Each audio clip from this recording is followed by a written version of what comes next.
स्वर कथा चैनल के सभी श्रोताओं को संतोष कुमार शर्मा का बहुत बहुत नमस्कार। साथियों, हमने पिछले एपिसोड में हिंदू धर्म में जो 16 संस्कार बताए जाते हैं उनके विषय में चर्चा की थी और उनमें से भी पहले 3 संस्कार गर्भाधान संस्कार, पुंसवन संस्कार, सीमांत नियन संस्कार के विषय में थोड़ा बहुत बतलाया था। आज हम चर्चा करेंगे इसके उपरांत जो भी संस्कार हैं हिंदू धर्म के मुताबिक उनके विषय में। जातकर्म संस्कार, शिशु के जन्म के बाद इस संस्कार को किया जाता है। यह संस्कार गर्भ में उत्पन्न दोषों को खत्म करने वाला होता है। इस संस्कार में नवजात बच्चे को अनामिका उंगली या फिर सोने की चम्मच से शहद और घी चटाया जाता है।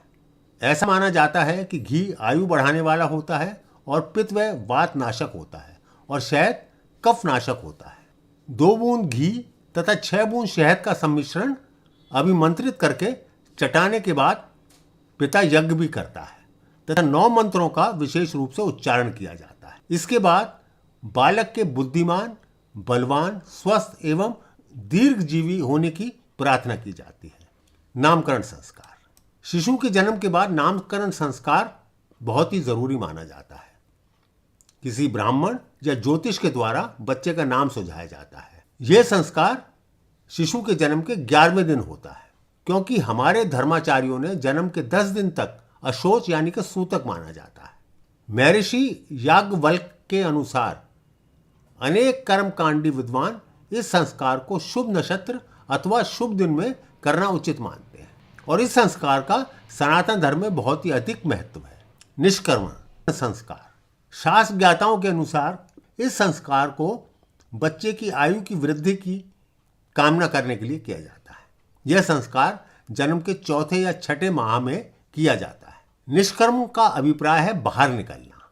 इस संस्कार में शिशु को सूर्य तथा चंद्रमा की ज्योति दिखाने का विधान है। भगवान भास्कर के तेज तथा चंद्रमा की शीतलता से शिशु को अवगत कराया जाता है। इसके पीछे मनुष्यों को शिशु को तेजस्वी तथा विनम्र बनाने की प्रार्थना की जाती है। अन्नप्राशन संस्कार, अन्नप्राशन संस्कार के द्वारा बच्चे के वो सभी दोष नाश हो जाते हैं जो दोष माता के पेट में रहते हुए शिशु में आ जाते हैं।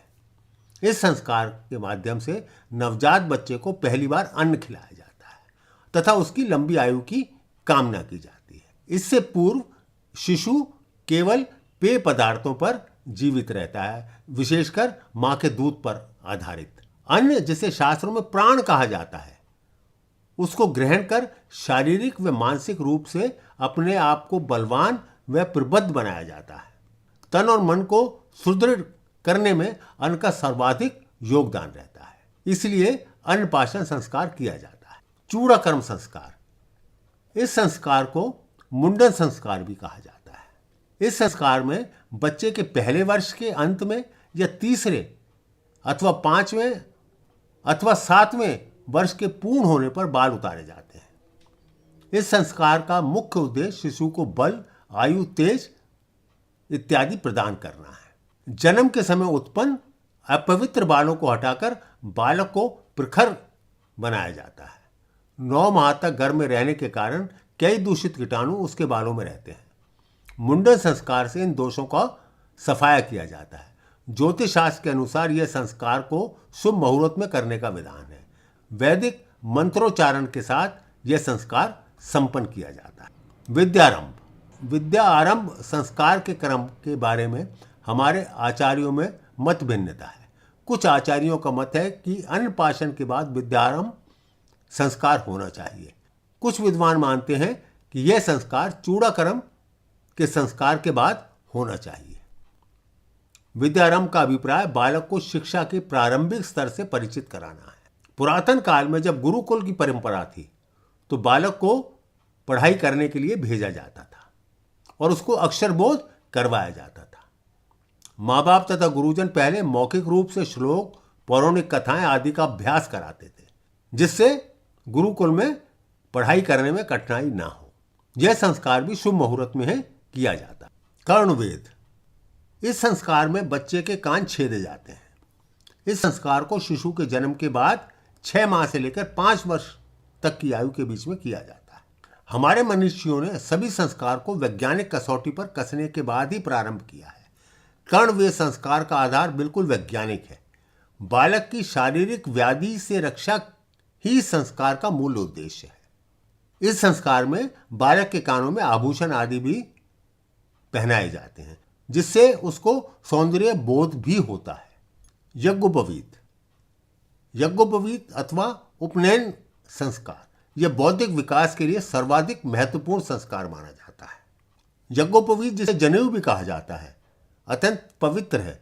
प्रजापति ने स्वाभाविक रूप से इसका निर्माण किया है। यह आयु को बढ़ाने वाला, बल और तेज प्रदान करने वाला है। इस संस्कार के बारे में हमारे धर्मशास्त्रों में विशेष उल्लेख किया गया है। इस संस्कार में बालक को पूजा और विधि विधान के साथ जनेऊ धारण करवाया जाता है। जनेऊ में 3 धागे होते हैं, जिन्हें ब्रह्मा, विष्णु और महेश का प्रतीक माना जाता है। प्राचीन काल में इस संस्कार के बाद ही बालक को वेदों के अध्ययन के विषय में ज्ञान प्राप्ति करने के लिए भेजा जाता था, और तभी वो इसका अधिकारी भी होता था। वेदारंभ, पुरातन काल में संस्कार से शिशु की शिक्षा भी प्रारंभ कराई जाती थी। इसके लिए किसी विद्वान द्वारा शुभ मुहूर्त बताया जाता था। यह संस्कार ज्ञान अर्जन से संबंधित है। वेद का अर्थ होता है ज्ञान, और वेदारंभ के माध्यम से बालक अब ज्ञान को अपने अंदर समाविष्ट करना आरंभ करता है। शास्त्रों में ज्ञान से बढ़कर कोई दूसरा प्रकाश नहीं माना गया है। प्राचीन काल में यह संस्कार मनुष्य के जीवन में बहुत ही महत्व रखता था। यज्ञोपवीत के बाद ही बालकों को गुरुकुल में भेजा जाता था। वेदारंभ से पहले आचार्य अपने शिष्यों को ब्रह्मचार्य व्रत का पालन करने की व संयमित जीवन जीने की प्रतिज्ञा कराते थे। इस संस्कार को जन्म से 5वें या 7वें वर्ष में किया जाता है। यह संस्कार प्राय वसंत पंचमी वाले दिन किया जाता था। केशांत, प्राचीन काल में बच्चे गुरुकुल में ही पढ़ते थे। जब उनकी शिक्षा पूर्ण हो जाती थी, तब बच्चों को गुरुकुल में ही केशांत संस्कार करवाया जाता। इस संस्कार में दाढ़ी बनाने की स्वीकृति दी जाती थी। संस्कार को गोदान संस्कार के नाम से भी जाना जाता है। वेद पुराणों एवं विभिन्न विषयों में पारंगत होने के बाद ब्रह्मचारी के समावर्तन संस्कार के पूर्व बालों की सफाई भी की जाती थी तथा उसे स्नान कराकर स्नातक की उपाधि दी जाती थी। यह संस्कार भी शुभ मुहूर्त देखकर ही किया जाता था। समावर्तन संस्कार, गुरुकुल से विदाई लेने से पूर्व शिष्य का समावर्तन संस्कार होता था। शिक्षा के पूर्ण होने के बाद जब कोई बालक अपने गुरु की इच्छा से ब्रह्मचर्य के बाद अपने घर लौटता था, तो उसे समावर्तन संस्कार कहते थे। इस संस्कार को प्राचीन समय में दूध व स्नान संस्कार भी कहा जाता। इस संस्कार के बाद एक ब्रह्मचारी बालक गृहस्थ जीवन में प्रवेश करने का अधिकारी हो जाता था। स्नातक की उपाधि आचार्यों द्वारा प्रदान करने के पश्चात ही कोई भी बालक गृहस्थ आश्रम में प्रवेश करता था, सुंदर वस्त्र व आभूषण धारण करता था तथा अपने आचार्यों एवं गुरुजनों से आशीर्वाद ग्रहण करने के बाद अपने घर के लिए विदा लेता था। विवाह, मैंने अपने एक पहले एपिसोड में बताया था कि विवाह 8 प्रकार के हो। समय के अनुसार इनका स्वरूप भी बदलता गया, परंतु वैदिक मंत्रोच्चारण द्वारा किया गया विवाह सबसे सर्वाधिक महत्वपूर्ण माना गया है। स्त्री और पुरुष के जीवन में यह संस्कार बहुत ही महत्व रखता है। लगभग 25 वर्ष तक ब्रह्मचर्य का व्रत का पालन करने का हमारे शास्त्रों में विधान है। इसके बाद ही कोई युवक विवाह संस्कार के द्वारा पुरुष स्त्री को सभी देवी देवताओं की पूजा आराधना के बाद ही अपने घर लेके आता है। उसके बाद धर्म का पालन करते हुए अपना जीवन यापन करता है। और अंतिम संस्कार है जब इंसान अपने जीवन की यात्रा के अंतिम पलों में पहुंच जाता है, अंत्येष्टि संस्कार। अंत्येष्टि को अंतिम अथवा अग्नि परिग्रह संस्कार भी कहा जाता है। आत्मा में अग्नि का आधान करना ही अंत्येष्टि संस्कार है। धर्मशास्त्रों की मान्यता है कि मृत शरीर को विधिवत क्रिया करने से जीव की अतृप्त वासना शांत हो जाती। हमारे शास्त्रों में बहुत ही सहज ढंग से इहलोक और परलोक की कल्पना की गई। जब तक जीव शरीर धारण करता है तब तक वह इहलोक में माना जाता है, और उसके बाद जब वो प्राण छोड़ देता है तब उसको परलोक का गामी मानते हैं। मनुष्य अपने कर्मों के अनुसार फल भोगता है। इसी कल्पना के तहत मृतदेह की विधिवत क्रिया की जाती है और यह जीवन के यात्रा का अंतिम संस्कार हो। तो साथियों, हमने आज के और एक पिछले एपिसोड के द्वारा जाना कि हिंदू धर्म में 16 संस्कार हैं और ये ऐसा माना जाता है कि ये जो भी संस्कार हैं ये बहुत ही वैज्ञानिक दृष्टि से बनाए गए हैं और जिसका अच्छी संतान और अच्छा जीवन जीने के लिए हर मनुष्य को इनका पालन करना आवश्यक भी माना गया है। ऐसा हमारे ऋषि मुनियों की कल्पना है और उनका निर्देश भी है।